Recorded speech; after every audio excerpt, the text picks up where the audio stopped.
মা বলছে আমার ছেলেটা খুবই খারাপ। বউয়ের কথা শুনে ওই একই মা বলছে যে মেয়ের জামাইটাও ভালো না, মেয়ের একটা কথাও শোনে না। বোন বাপের বাড়ি এসে বলল যে ভাইটা আগের মতো নেই, খারাপ হয়ে গেছে, তত্ত্ব তালাশ করে না, দাওয়াত দেয় না, খোঁজ খবর নেয় না, ঈদ চাঁদ কোরবানি যায় জামা কাপড় দেয় না, একটু দাওয়াতও করে না, একটু বিপদে পড়লে হেল্প করে না।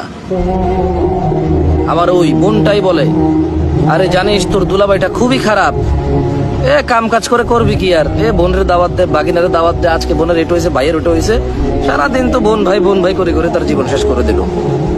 ভালো পড়েনি জামাইটা, মানে ভালো পড়েনি। অবাক অবাক করা চরিত্র না?